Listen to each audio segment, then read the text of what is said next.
Enterré a mi abuela hace 2 meses, pero cuando anoche vino a mí en un sueño y me susurró el nombre de un pueblo que nunca había escuchado, desperté con el corazón destrozado. Enterré a mi abuela hace 2 meses, pero cuando anoche vino a mí en un sueño y me susurró el nombre de un pueblo que nunca había escuchado, desperté con el corazón destrozado. El duelo, me habían dicho, era algo que pasaba con el tiempo, como una herida que cicatriza, como una tormenta que amaina.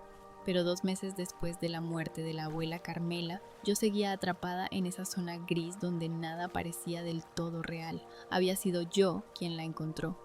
Fui a su casa aquella mañana de domingo con pan dulce y café, como hacía cada semana desde que el abuelo murió 5 años atrás.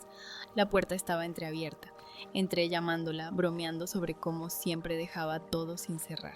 La encontré en su silla favorita, frente a la ventana que daba al jardín, con las manos cruzadas sobre el regazo como si estuviera descansando, pero sus ojos estaban abiertos, fijos en algo que yo no podía ver. El médico dijo que había sido el corazón. Rápido, indoloro, en paz. Palabras que se suponía debían consolarme, pero que sonaban huecas como cáscaras vacías. La abuela Carmela había criado a mis 3 hermanos y a mí después de que mamá se fuera cuando yo tenía 7 años. Papá trabajaba turnos dobles en la fábrica, así que fue ella quien nos enseñó a cocinar, quien nos ayudó con la tarea, quien nos contó historias antes de dormir, historias sobre su pueblo natal en las montañas, sobre los santos y los espíritus que cuidaban a los viajeros, sobre su propia abuela que leía el futuro en las cenizas del fogón. Siempre pensé que tendríamos más tiempo, que algún día me sentaría con ella y le preguntaría todas las cosas que nunca pregunté, sobre su infancia, sobre el día que conoció al abuelo, sobre por qué mamá se había ido realmente, pero uno siempre cree que habrá un mañana, hasta que ya no lo hay. Vaciar su casa fue un trabajo que evité durante semanas. Mis hermanos querían vender la propiedad rápido, dividir lo que quedaba, seguir adelante, pero yo no podía. Cada objeto en esa casa guardaba un recuerdo: el chal tejido a mano sobre el sofá, las fotografías amarillentas en la repisa, el olor a canela y romero que parecía impregnado en las paredes. Una tarde, finalmente me obligué a entrar en su dormitorio. Ahí estaba su cama, perfectamente tendida como si fuera a regresar en cualquier momento, su joyero de madera sobre la cómoda, sus zapatos junto al armario. Me senté en el borde de la cama y lloré por primera vez desde el funeral. Esa noche, agotada de tanto llorar y recordar, me quedé dormida en mi propio departamento sin siquiera quitarme la ropa. Y entonces ella vino. El sueño comenzó en un lugar que no reconocí de inmediato, una cocina antigua con fogón de leña y paredes encaladas. La luz del sol entraba por una ventana pequeña, iluminando motas de polvo que flotaban en el aire. Olía a tortillas recién hechas y a humo de leña. La abuela Carmela estaba de pie junto al fogón, dándome la espalda. Llevaba puesto un vestido que nunca le había visto, uno de esos vestidos tradicionales bordados a mano, de los que se usan en los pueblos remotos. Su cabello, completamente blanco en sus últimos años, era negro y estaba trenzado sobre su hombro. «Abuela», dije, y mi voz sonó extraña, demasiado fuerte en ese espacio cerrado. Ella se volvió hacia mí y su rostro era joven, quizás de 30 años. Sus ojos eran los mismos, oscuros, profundos, llenos de esa calidez que siempre me había hecho sentir segura. «Lupita», dijo con una sonrisa triste, «¿sabía que vendrías?» «No entiendo. ¿Dónde estamos?» «En casa, en mi verdadera casa». Hizo un gesto abarcando la cocina. «San Miguel del Monte, el lugar del que nunca debí irme». San Miguel del Monte. El nombre me resultaba vagamente familiar de sus historias, pero nunca había estado ahí, ni siquiera sabía con certeza si existía. «Necesito que hagas algo por mí», dijo la abuela, y su expresión se volvió urgente, casi angustiada. Algo que debía hacer hace mucho tiempo, pero nunca tuve el valor. «Lo que sea, abuela». En la casa, en mi dormitorio, hay una caja de madera debajo de las tablas del piso, junto a la ventana. Adentro hay cartas, cartas para alguien que dejé atrás. Su voz se quebró levemente. «Su nombre es Esperanza Cruz. Vive en San Miguel del Monte todavía, o vivía. Tienes que encontrarla, Lupita. Tienes que darle las cartas y decirle que lo siento». «¿Quién es Esperanza? ¿Por qué?» No hay tiempo para explicar todo ahora, pero necesito que me prometas que la buscarás, que le dirás que siempre la recordé, cada día de mi vida, que lo que hice estuvo mal, pero no sabía otra manera. Lágrimas corrían por sus mejillas. Prométemelo, mija. Te lo prometo, dije, sintiendo mis propias lágrimas. Pero abuela, no entiendo, ¿qué hiciste? ¿Quién es Esperanza? La cocina comenzó a desdibujarse, las paredes disolviéndose como acuarela bajo la lluvia. La abuela extendió una mano hacia mí. Debajo de las tablas del piso, junto a la ventana, encuentra las cartas. ¡Espera! ¡No te vayas! Desperté jadeando, con el rostro empapado en lágrimas. Mi habitación estaba oscura, el reloj marcaba las 4:03 de la madrugada. Me quedé ahí acostada, temblando, con el corazón acelerado, un sueño, solo un sueño, la mente jugando trucos, procesando el duelo de maneras extrañas, pero la imagen de la abuela joven en esa cocina antigua era tan vívida, tan real, y el nombre, Esperanza Cruz, resonaba en mi cabeza como una campana. ¿Quién era? ¿Y qué había hecho la abuela que la perseguía incluso después de la muerte? Esperé hasta que amaneció, diciéndome que era ridículo, que los sueños no eran mensajes del más allá, pero cuando el sol finalmente salió, me vestí y conduje directamente a la casa de la abuela. La llave todavía funcionaba en la cerradura. Entré sintiendo como una intrusa, aunque técnicamente la casa era ahora parcialmente mía y de mis hermanos. El aire dentro estaba viciado con ese olor peculiar que adquieren los lugares cuando nadie los habita. Fui directo al dormitorio. La ventana daba al jardín trasero, donde los rosales que la abuela cuidaba tan meticulosamente ya comenzaban a marchitarse. Me arrodillé junto a la ventana y pasé los dedos por las tablas del piso. La mayoría estaban firmemente clavadas, pero una, la tercera desde la pared, cedió levemente bajo mi presión. La levanté con cuidado. Debajo, en la oscuridad del espacio entre el piso y los cimientos, había una caja de madera del tamaño de una caja de zapatos. Se me cortó la respiración. Esto no era posible. Los sueños no revelaban información real. Los sueños eran invenciones de la mente, recombinaciones aleatorias de memoria y emoción. Pero ahí estaba la caja, la saqué con manos temblorosas, la madera estaba suave por el tiempo, oscurecida en algunas partes por humedad o moho, no tenía cerradura, solo un broche simple. La abrí.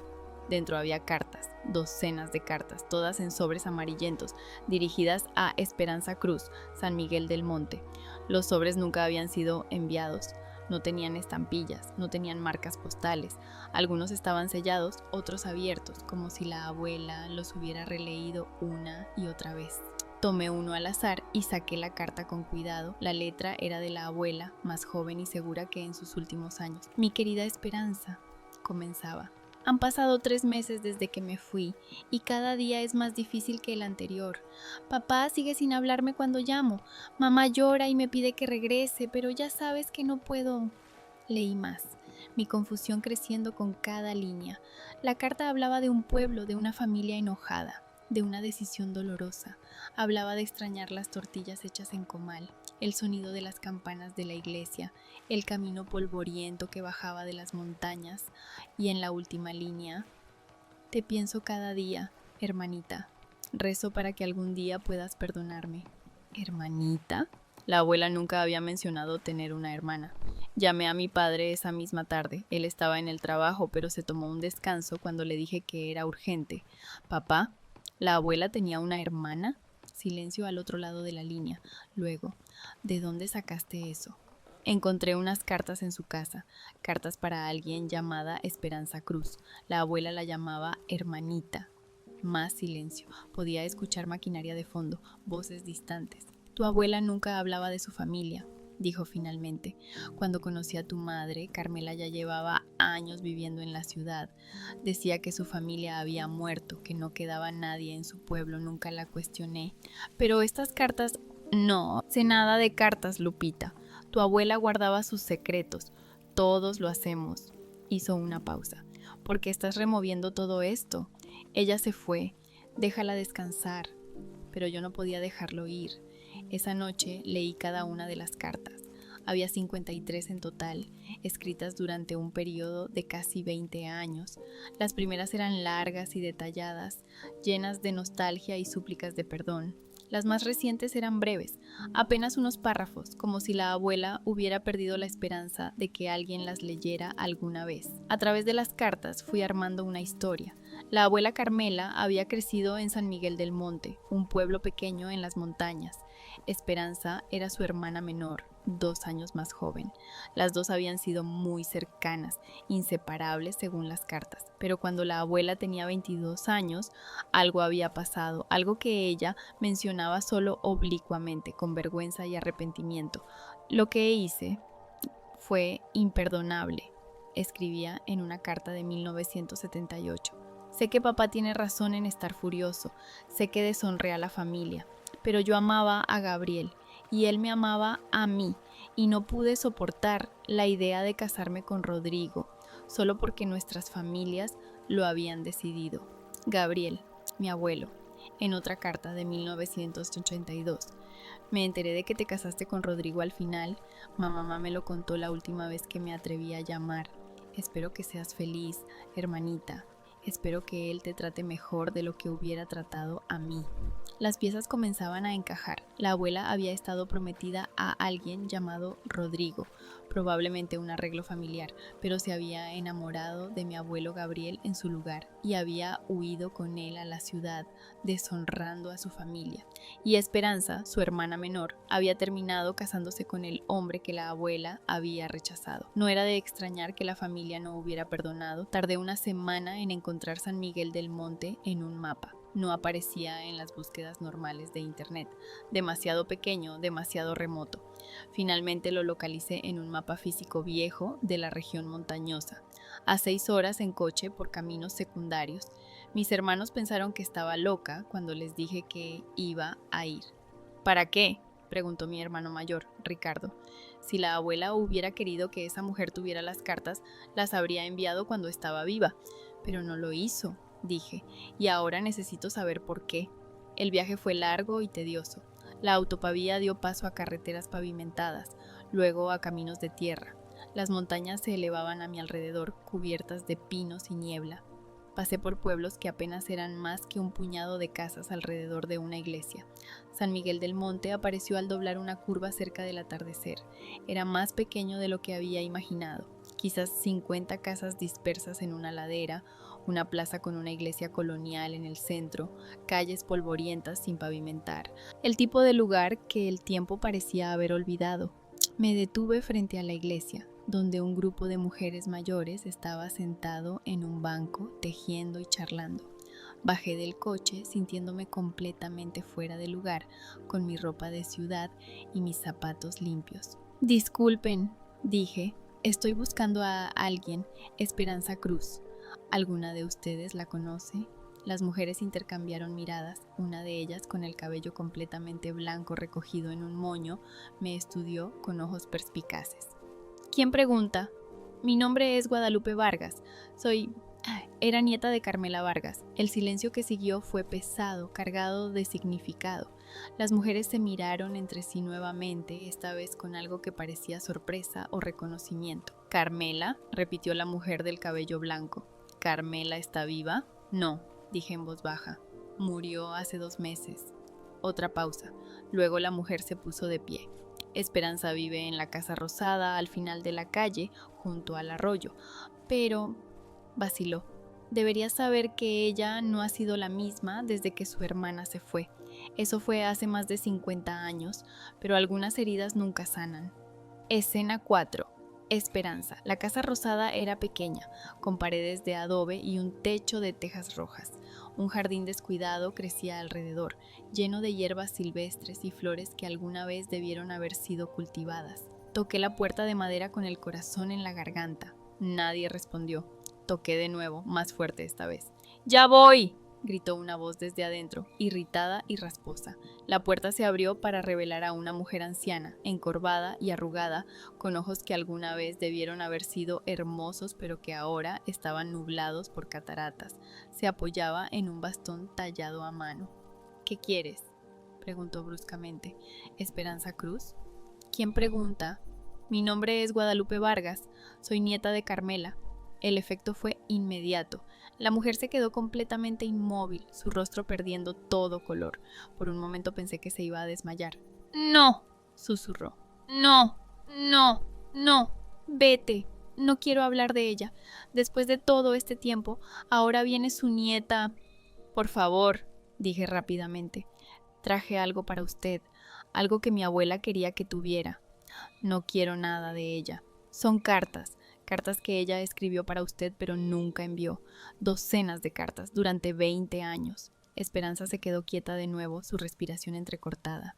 Lentamente sus ojos se llenaron de lágrimas. «¿Cartas?», repitió. Saqué la caja de madera de mi mochila y se la ofrecí. Ella la miró como si fuera una serpiente venenosa. «No puedo leer», dijo finalmente, su voz apenas un susurro. «Mis ojos. Hace años que no puedo ver bien». «Yo puedo leérselas», ofrecí, «si quiere». Esperanza me estudió con sus ojos nublados, luego, lentamente, asintió y se hizo a un lado para dejarme entrar. El interior de la casa era oscuro y olía a humedad y a hierbas secas. Esperanza me llevó a una pequeña sala donde 2 sillas de madera flanqueaban una mesa baja. Me senté y coloqué la caja entre nosotras. «Antes de que empiece», dijo Esperanza, su voz temblando ligeramente, «necesito saber, ¿Carmela fue feliz? ¿Valió la pena lo que hizo?». La pregunta me golpeó como un puño. Pensé en la abuela en sus últimos años, viuda y sola, criando a los nietos de un hijo que apenas la visitaba. Pensé en cómo nunca hablaba de su pasado, cómo evitaba cualquier pregunta sobre su familia. Pensé en esa caja escondida bajo el piso, llena de cartas que nunca se atrevió a enviar. «No lo sé», dije honestamente. «Creo que amó a mi abuelo. Creo que nos amó a nosotros, pero también creo que algo le dolía siempre, algo que nunca compartió». Esperanza asintió lentamente, como si hubiera esperado esa respuesta. «Léeme la primera carta», dijo. Abrí el primer sobre, el más antiguo, fechado 3 meses después de que la abuela huyera del pueblo. Mientras leía, la historia completa finalmente emergió. Carmela y Esperanza habían sido más que hermanas, habían sido mejores amigas, confidentes, cómplices. Pero cuando Carmela se enamoró de Gabriel, un forastero que había llegado al pueblo a trabajar en la construcción de un camino, sus padres se opusieron furiosamente. Ya habían prometido a Carmela con Rodrigo, el hijo del hombre más rico del pueblo, un arreglo que aseguraría el futuro de toda la familia. Carmela había rogado, llorado, suplicado, pero sus padres se mantuvieron firmes. Así que una noche, 3 días antes de la boda programada, Carmela y Gabriel huyeron juntos. Lo que yo no había sabido, lo que las cartas revelaban dolorosamente, era que Esperanza había sido quien los ayudó. Había sido ella quien les había prestado dinero, quien había distraído a los padres, quien había mantenido el secreto hasta que fue demasiado tarde. Y cuando la verdad salió a la luz, fue Esperanza quien recibió el castigo. «Me azotaron», dijo Esperanza de repente, interrumpiendo mi lectura. «Mi padre, en la plaza, frente a todo el pueblo. 20 latigazos por haber ayudado a mi hermana a deshonrar a la familia». Me quedé helada, la carta temblando en mis manos. Luego me obligaron a casarme con Rodrigo de todas formas, para salvar el acuerdo, para salvar la reputación de la familia. Su voz era plana, sin emoción, como si estuviera recitando hechos sobre la vida de otra persona. Rodrigo me culpó por todo. Dijo que yo era una mercancía de segunda mano, que había querido a Carmela, pero tuvo que conformarse conmigo. Me lo hizo saber todos los días de nuestro matrimonio. «Lo siento», susurré. «Lo siento muchísimo». «Sigue leyendo», ordenó. Leí carta tras carta, la abuela confesando su culpa, rogando perdón, preguntándose si Esperanza estaba bien, preguntando por sus padres, por los viejos amigos, por el pueblo que había dejado atrás, contando sobre su vida en la ciudad, sobre el nacimiento de su hijo, mi padre, sobre las pequeñas alegrías y las grandes tristezas, y en cada carta el mismo estribillo: «Te extraño, hermanita, ojalá hubiera otra manera». Cuando terminé la última carta, ambas estábamos llorando. «Ella nunca supo», dijo Esperanza, «nunca supo lo que me hicieron por ayudarla. Escribió todas estas cartas preguntándose si yo la había perdonado, pero nunca tuvo el valor de venir a averiguarlo. Ella tuvo miedo», dije, «miedo de lo que encontraría, miedo de que usted la odiara». «La odié», admitió Esperanza, «durante años, la odié». Cada vez que Rodrigo me levantaba la voz, cada vez que me miraba con desprecio, la maldecía por haberme dejado atrás. ¿Y ahora? Esperanza se quedó en silencio por un largo momento, sus manos arrugadas descansando sobre la caja de cartas. Ahora solo estoy cansada, dijo finalmente. Rodrigo murió hace 10 años, mis hijos se fueron del pueblo hace mucho y yo he estado viviendo aquí sola, aferrada a una rabia que ya no tiene ningún propósito. Tocó la caja con reverencia. Ella me escribió. Durante 20 años me escribió. Eso tiene que contar para algo. Me quedé en San Miguel del Monte 3 días más. Esperanza insistió en que me quedara en su casa. Había espacio de sobra, dijo, y hacía décadas que no tenía compañía. Pasamos las tardes en su jardín, donde le leí las cartas una y otra vez, esta vez más despacio, deteniéndonos para que ella compartiera sus propios recuerdos de los eventos que la abuela describía. Aprendí que mi abuela había sido rebelde desde niña, siempre cuestionando las tradiciones, soñando con un mundo más allá de las montañas. Aprendí que Esperanza había sido más tranquila, más obediente, pero no menos inteligente o fuerte. Aprendí que las dos solían escaparse juntas de noche para ver las estrellas desde el cerro, donde Carmela inventaba historias sobre otros mundos y otras vidas posibles. Ella tenía razón en irse, dijo Esperanza el último día mientras tomábamos té en su cocina, una cocina que se parecía inquietantemente a la del sueño. Este pueblo era demasiado pequeño para ella, yo lo sabía incluso entonces, pero me dolió que me dejara atrás. Ella nunca la dejó atrás, dije, no en su corazón. Esperanza sonrió tristemente. No, supongo que no. Antes de irme, Esperanza me dio algo, un chal tejido a mano con un patrón intrincado de flores y pájaros. Tu abuela lo hizo, dijo, antes de irse. Iba a ser mi regalo de boda, pero cuando huyó se lo dejó a mi madre para que me lo diera. Yo nunca lo usé. Estaba demasiado enojada. Acepté el chal con reverencia, sintiendo el peso de 50 años de historia en la lana suave. Gracias por venir, dijo Esperanza en la puerta.